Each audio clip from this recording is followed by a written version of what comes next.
I'm going to change gears because you wrote that the running of a law firm doesn't have to be done the quote unquote traditional way. And that includes the branding and marketing. So what do you mean by that?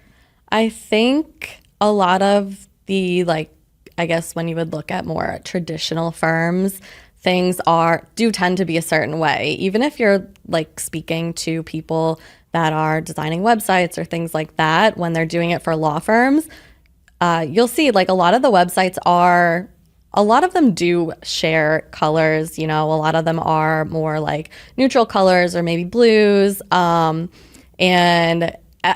everything about it is just more like very overly professional. And I didn't really want to do that. Also, I was starting as a solo firm. I was starting at home, like working in my pajamas. It was just like, and also I hated wearing suits to court. So I was very happy to get rid of all of mine in 2020. So I think that was one thing. And also I had already been on social media for a few years so I was a part-time fitness instructor. So I was doing that for years while I was working at a firm. I was like doing boot camp and spin instructor.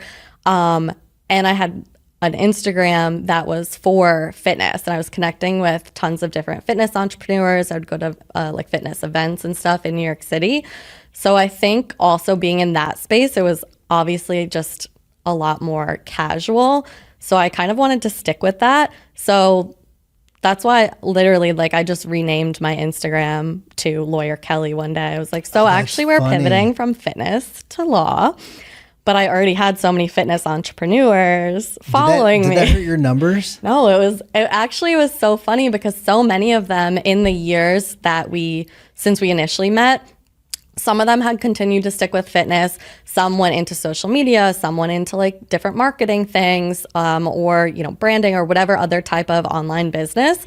So a lot of them actually ended up becoming my clients, or referring me to other people. So that also, like, fitting into that space also led me to be a lot more, I was like, okay, I want to be more approachable to them, because I also saw so many of them not doing anything with the legal side of their businesses because they were like, well, I'm afraid of lawyers, like lawyers going to yell at me or judge me or whatever. I'm like, no, that's not true. No, so I wanted to, fit into the niche that I kind of had fallen into.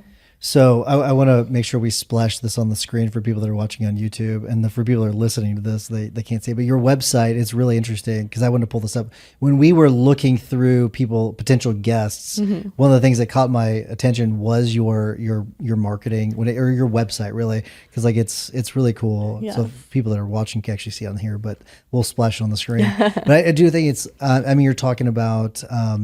I don't know what color you'd call that. It's not red and it's not pink. It's somewhere in between. It's pinkish. Yeah. And it's it's a picture of you. You're just kind of sitting there, and I think it's a really cool website. And instead of bullet points, you use chili peppers, which is really really cool.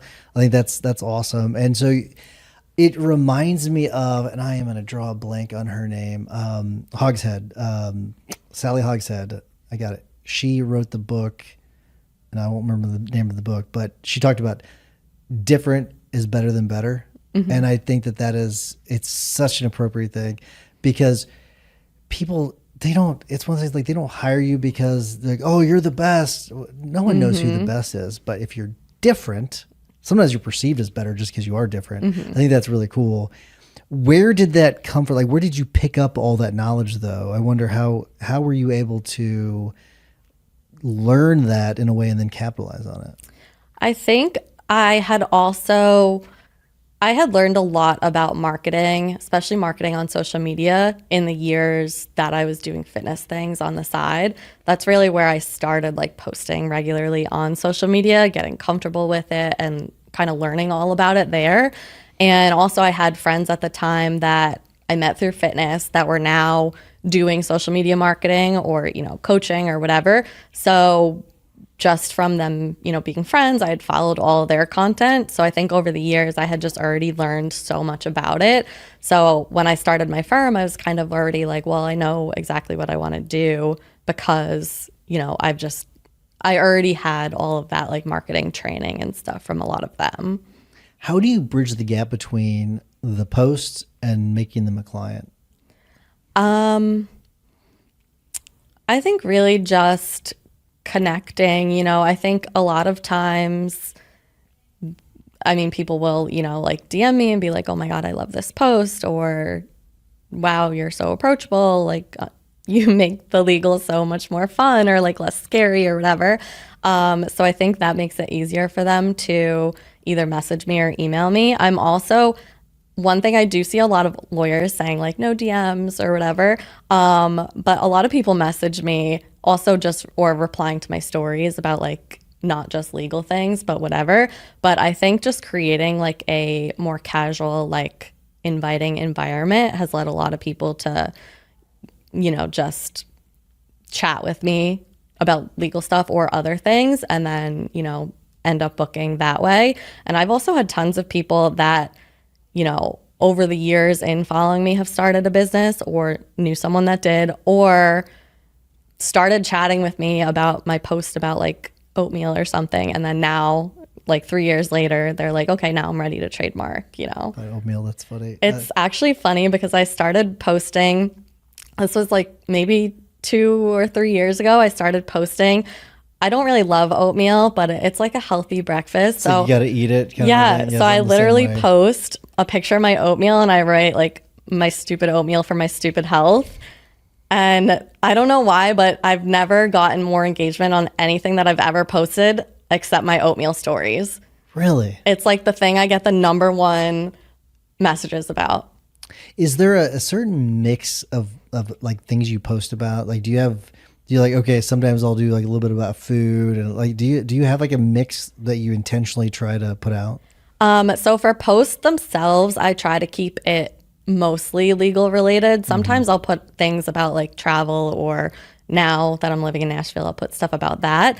But for posts, it's definitely like 90+% legal, but my stories are where I show more of like my life. So that's where I'll post more about like things I'm doing or oatmeal or like my dog. So that's how I think people are like, oh, like one person wrote a Threads post about me yesterday and they were like, she's a Swiftie, so you should hire her. And I was like, oh, thank you. So nice. just like other things that people can connect with me on. And a lot of times that is why they end up hiring me, because they're like, oh, I knew her from this. So I think the stories, I do post some legal stuff on stories. Now I feel like Instagram engagement is so bad. So it's a little bit different. I feel like I don't post as much legal stuff just because it won't get watched. But I do try to like post things because it does just make you more relatable.